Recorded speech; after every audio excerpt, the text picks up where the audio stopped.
नमस्कार, मैं हूं विशाल यादव। अभी अभी ईरान ने अमेरिकी सैन्य ठिकानों को निशाना बनाया है और अमेरिकी सैन्य ठिकानों पर ईरान ने ताबड़तोड़ हमला शुरू कर दिया है।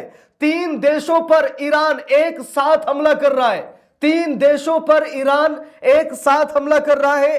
कुवैत में अमेरिका का लड़ाकू विमान क्रैश हो गया है। बड़ी खबर सामने आ गई है, जहां पर अब इजराइल पर इतने बम नहीं बरस रहे हैं जितना अमेरिका पर बरस रहे हैं। हम सभी लोगों को अच्छी तरीके से मालूम है कि अमेरिका की बहुत बड़ी चाल थी, बहुत बड़ी साजिश थी अली खामनेई को जान से मारने की। अमेरिका की खुफिया एजेंसी लगातार कई सालों से अली खामनेई को ढूंढ रही थी और जैसे ही अली खामनेई के एड्रेस का पता चला, वैसे ही अमेरिका और इजराइल ने मिलकर मिसाइल दाग दी, यानी कि युद्ध का आगाज भी नहीं किया और युद्ध का परिणाम बता दिया।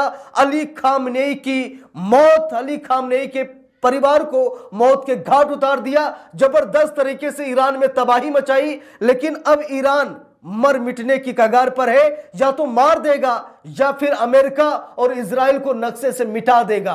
अब दोस्तों बात यह है, अभी मैंने पहले आपको खबर दिखाई थी जहां पर चीन, रूस ईरान के साथ जंग लड़ने आ रहे हैं। चीन और रूस ने खुला समर्थन दे दिया ईरान को। अब कहीं न कहीं अमेरिका में दहशत देखी जा रही है। दोस्तों इसी बीच इजराइल ने भारत को भी बड़ा नुकसान दिया है। इजराइल ने भारत को बड़ा नुकसान दिया है, यहां तक कि हमारे बंदरगाहों को निशाना बनाया गया है। इजराइल धोखेबाज है, इजराइल चालबाज है। प्रधानमंत्री नरेंद्र मोदी के साथ भी बहुत बड़ा एक हिसाब से कांड हो सकता था, लेकिन अच्छा हुआ कि प्रधानमंत्री नरेंद्र मोदी भारत में आ गए, तब जाकर के युद्ध शुरू हुआ। नहीं तो जब मोदी जी इजराइल में थे 2 दिवसीय यात्रा पर, उसी समय हमले के संकेत बन रहे थे, हमारे मोदी जी फंस जाते। लेकिन किसी तरीके से बाल बाल बचकर चले आए। तो इजराइल पर भरोसा नहीं किया जा सकता।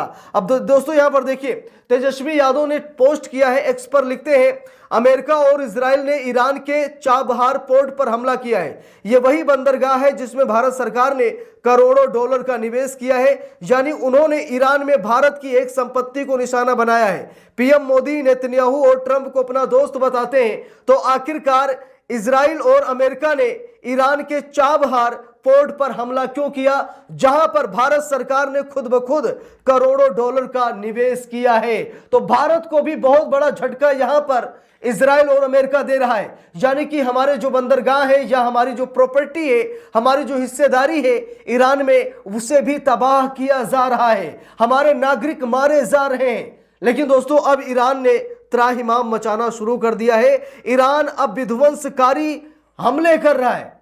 ईरान अब तहलका मचा रहा है। ईरान अब या तो मार देगा या तो मर जाएगा।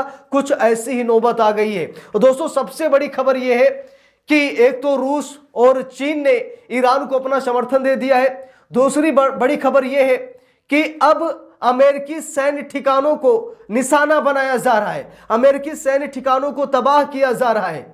और हिजबुल्लाह ने भी खुली धमकी बेंजामिन नेतन्याहू और ट्रंप को दे दी है कि यह वार अब रुकेगी नहीं, आर पार होगी। यानी कि ट्रंप को जान से मारने की कोशिश की जा रही है। जान से मारने की कोशिश इजराइल के प्रधानमंत्री बेंजामिन नेतन्याहू को मारने की जा रही है। अब देखना यह है कि हिजबुल्लाह कहां तक इस घटना को अंजाम दे पाता है। वैसे जबरदस्त तरीके से फाइट चल रही है। ईरान गोले बरसा रहा है, तबाही के गोले बरसा रहा है, अमेरिका को बर्बाद कर रहा है। ट्रंप घुटने टेकने पर मजबूर हो गए। अभी अभी खबर आई है कि ट्रंप मामले को सुलझाना चाहते हैं। अरे मामले को उलझाने के बाद सुलझाता कौन है?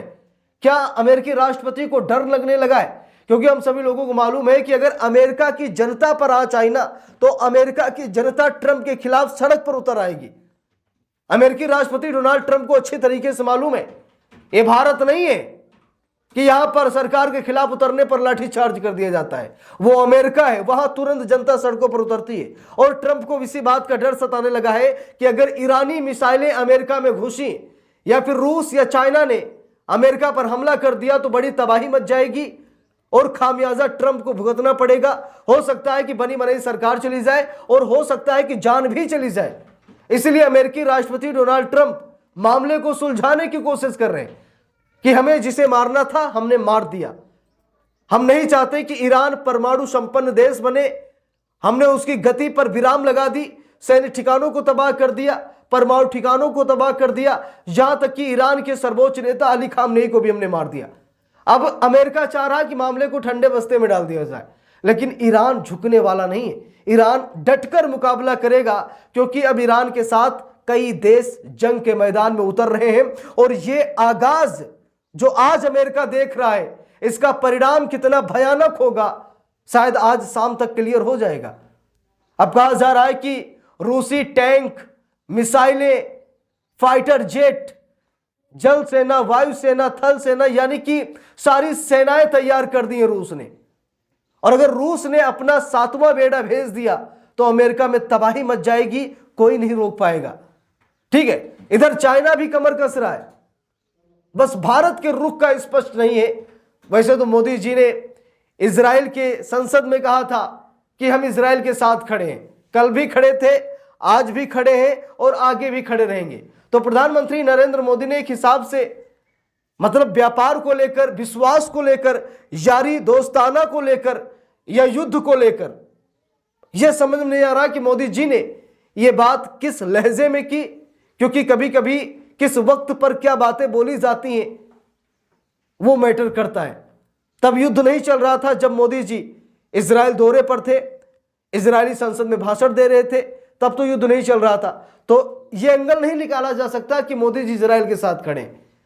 लगातार मोदी जी बात कर रहे हैं, कभी यूएई को फोन कर रहे हैं मोदी जी, कभी ट्रंप से बात कर रहे हैं, कभी बेंजामिन नेतन्याहू से बात कर रहे हैं, पूरी कोशिश कर रहे हैं कि युद्ध रोक दिया जाए, क्योंकि इससे न सिर्फ ईरान, जर्मनी, फ्रांस, कनाडा या फिर रूस, यूक्रेन या फिर बात करें चाइना की, मतलब ये जो मिडिल ईस्ट में जो जंग छिड़ी है ना, ये जो खाड़ी देश है ना, इन पर मतलब भरोसा, मतलब इनकी तो तबाही होगी, बर्बादी होगी, लेकिन साथ में बर्बादी सभी की होगी। पूरी दुनिया में त्राहिमाम मच जाएगा। अमेरिका नहीं चाहता है कि व्यापार पर कोई असर पड़े, लेकिन अब अली खामनेई की मौत के बाद व्यापार पर भी असर पड़ेगा, जबरदस्त तरीके से असर पड़ेगा। और अब अमेरिका इसको संभाल भी नहीं सकता है। अब ट्रंप की मुश्किलें बढ़ गई हैं, भारत को भी नुकसान होना शुरू हो गया है, क्योंकि भाई जंग का माहौल है। और अगर जंग के माहौल में अगर अन्य देशों को नुकसान हो रहा है जो जंग लड़ रहे हैं, तो स्वाभाविक है कि जो बैठकर तमाशा देख रहे हैं नुकसान उनका भी हो रहा है। अब देखना यह है कि आगे क्या कुछ होता है, क्योंकि इजराइल में तबाही मच गई है, इजराइल में भगदड़ मच गई है और ईरानी मिसाइलों ने जबरदस्त तरीके से तबाही मचाई भी है। तो इस पूरे मामले पर आप लोगों को क्या राय है कमेंट करके जरूर बताइएगा। वीडियो को लाइक शेयर, अगर चैनल पर नए हैं सब्सक्राइब करके सपोर्ट कीजिएगा। मिलते हैं दूसरी वीडियो में, तब तक के लिए बहुत बहुत धन्यवाद।